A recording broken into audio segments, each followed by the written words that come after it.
তারা যদি যেন আমি আল্লাহর কাছে তওবা করে, কারণ তওবা করার সময় ফুরিয়ে গেলে তারা যতই তওবা করুক না কেন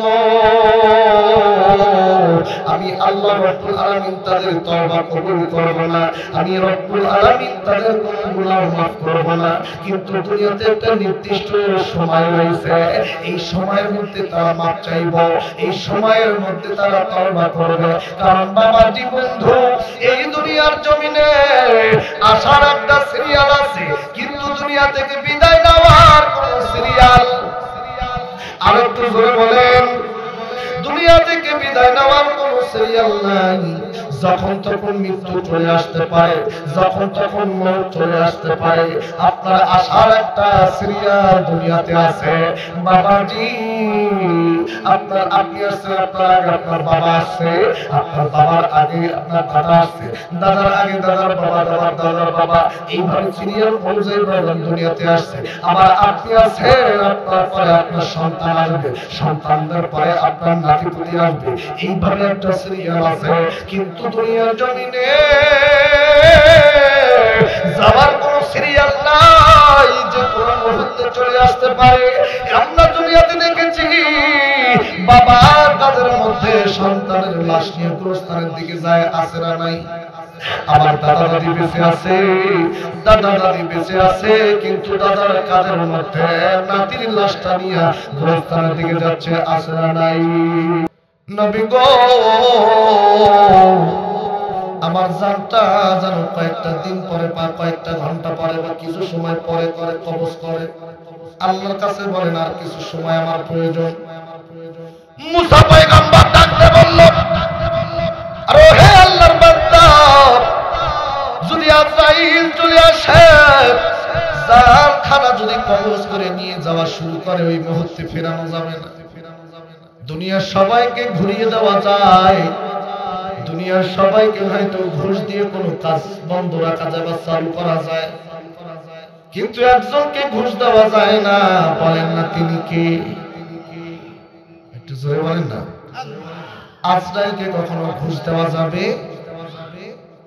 মুসা পয়গম্বরকে ডাকতে বলো, নবী গো, তাহলে আপনার কাছে একটা আপনার আমার এমন দুইটা যানবাহনের ব্যবস্থা করে দেন, যেই যানবাহন দিয়া আমি মুহূর্তের মধ্যে এক জায়গা থেকে আরেক জায়গায় যেতে পারবো। মুসা নবী আল্লাহর কাছে দোয়া করল, আল্লাহ আমারে তুমি ক্ষুদ্র দুইটা পাখা দান করো, যেই পাখা মুহূর্তের মধ্যে এক জায়গা থেকে আরেক জায়গায় নিয়ে যাইতে পারবো। আল্লাহ নবীর দোয়া কবুল করলো, দুইটা ক্ষুদ্র দুই পাখা আসলো। এই পাখা দুইটা এবার আল্লাহ নবীজি এইবার মুসা পয়গম্বর তার ওই আল্লাহর বান্দার পিঠের মধ্যে লাগাই দিয়ে ডাক দিয়ে বলল, তোমার যেখানে খুশি তুমি সেখানে মুহূর্তের মধ্যে চলে যেতে পারবা।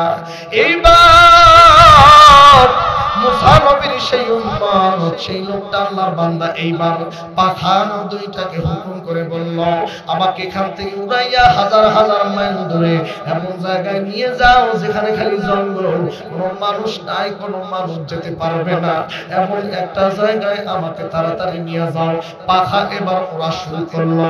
এইবার যাইতে যাইতে হাজার হাজার মাইল দূরে নিয়ে গিয়ে একটা জঙ্গলের মাঝ বরাবর, যেখানে কোনো জীবজন্তু নাই, যেখানে কোনো পোকামাকড় নাই, মানব নাই, দানব নাই, যেখানে পৃথিবীর কোনো পশু পাখি মানব মণ্ডলী প্রবেশ করতে পারে না, এমন একটা জায়গায় ওই ব্যক্তিটাকে নিয়ে গিয়ে জঙ্গলের মাঝ বরাবর ছেড়ে দিল।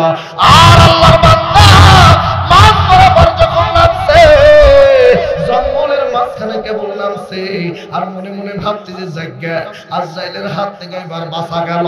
এবার জঙ্গলের মাঝখানে যখন নামছে, পিছনের দিক থেকে আমার ভাই আজরাইল ডাক দিয়ে বলল, আল্লাহর বান্দা এত দেরি করলে কেন? কখন থেকে অপেক্ষা করতেছি, এত দেরি করলে কেন? কখন থেকে অপেক্ষা করতেছি। তুমি কে? কয় আমি তো আজরাইল। আল্লাহর বান্দা কয়, হায় রে, যার ভয়ে আসলাম, হাজার হাজার মাইল পাড়ি দিয়ে জঙ্গলের মাঝখানে আসলাম যাতে আজরাইল ধরতে না পারে, আর আমি আসার আগে দেখি আজরাইল আইয়া বয়ে রয়েছে। তার মানে যার যেখানে মৃত্যু সেখানেই সে চলে যাবে, ঠিক কিনা বলেন? আমাদের এই মৃত্যু যদি থাকে, আপনাদের বগুড়া জিয়াউর রহমান মেডিকেল কলেজ, সেখানেই মৃত্যু হবে। যদি আপনার মৃত্যু থাকে রংপুর মেডিকেল কলেজে হাসপাতালে, সেখানে আপনার মৃত্যু হবে। আপনার যেখানে আপনার মৃত্যু লেখা আছে সেখানেই হবে, ওই জায়গা থেকে কেউ ফেরাতে পারবে না। কথা বলেন ঠিক কিনা? এর জন্য ভাইরা আমার সবসময় তওবা করতে হবে। আমি ভুল করেছি স্বীকার করতে হবে। কিন্তু দুঃখজনিত বিষয় হচ্ছে আমরা দেখবেন সারা জীবন আকাম কুকাম যা করার করি, তওবা করি না। যখন শেষ বেলায় আর চলে না, গড়গড় আওয়াজ চলে আসছে, তখন দেখবেন দৌড়ে গিয়ে মসজিদের ইমামরে ডাইকাই না, ইমাম সাহেবকে তাড়াতাড়ি তওবা পড়ায় দিয়ে কালেমা পড়ায় দেন। কথা বল না কেন?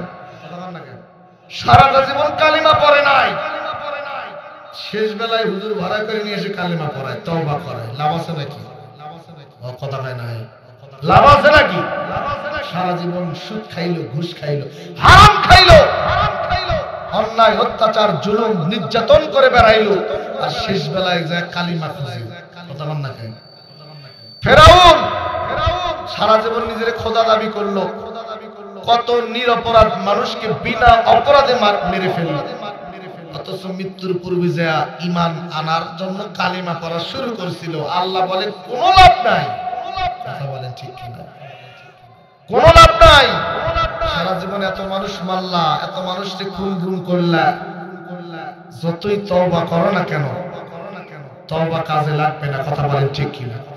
তওবা কখন করতে হবে? এখনই। ওই মৃত্যুর সময় যা আগ মুহূর্তে তওবা করলে ওই তওবা কাজে লাগবে। বড় দুঃখ লাগে। আর কিছু সংখ্যক মানুষ আছে দুনিয়াতে যারা গুনাহ করেই যাচ্ছে, জুলুম করেই যাচ্ছে, অত্যাচার করে যাচ্ছে, ষড়যন্ত্র করে যাচ্ছে, কিন্তু তাদের মধ্যে অনুতপ্ততা নাই। কথা বলেন ঠিক কিনা? এখনো পর্যন্ত নিজের ভুল বুঝতে পারে না, এখনো পর্যন্ত নিজের অপরাধ বুঝতে পারে না। এই জন্য প্রতিটা মুহূর্তে মুহূর্তে ষড়যন্ত্র করে দেশের 12টা বাজারের এখনো চেষ্টা চালিয়ে যাচ্ছে।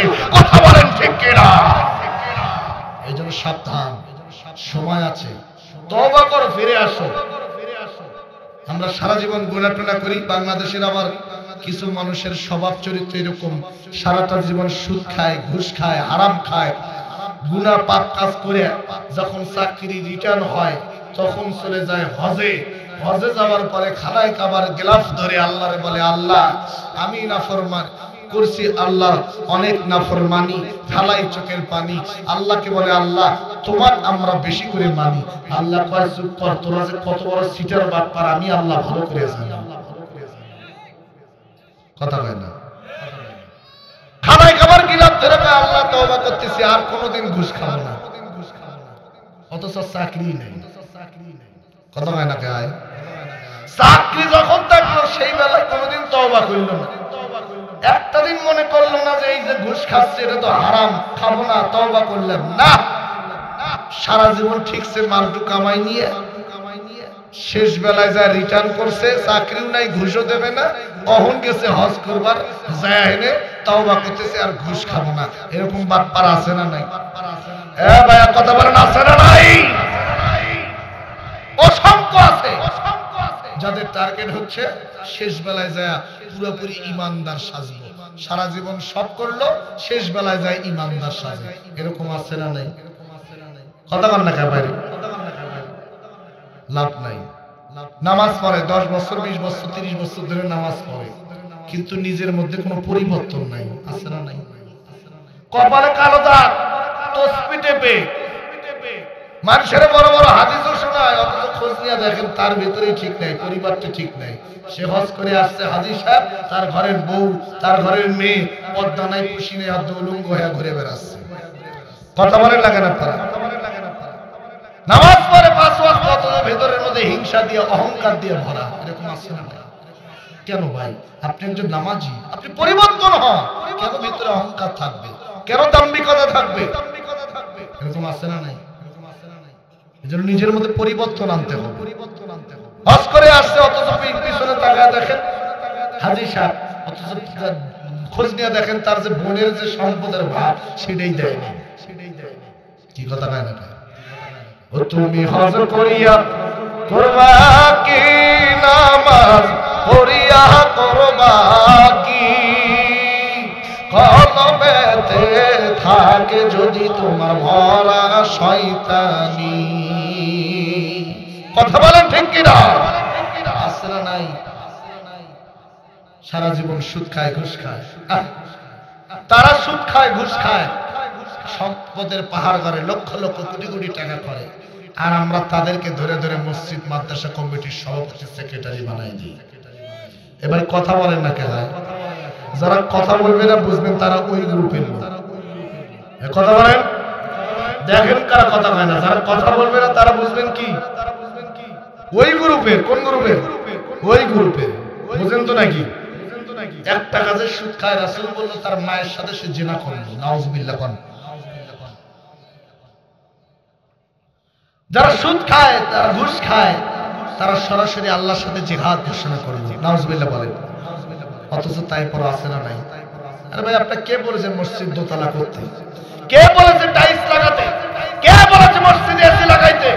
একটা সুদখোর ঘুষখোরকে তার দেওয়া মোটা অঙ্কের টাকা পাইয়া তারে সভাপতি বানাইয়া সেই টাকা দিয়ে আপনি টাইলস লাগাইয়া ওই টাইলসে আপনি যতই নামাজ পড়েন না কারণ নামাজের প্রকৃত পক্ষে তৃপ্তি খুঁজে পাবে না।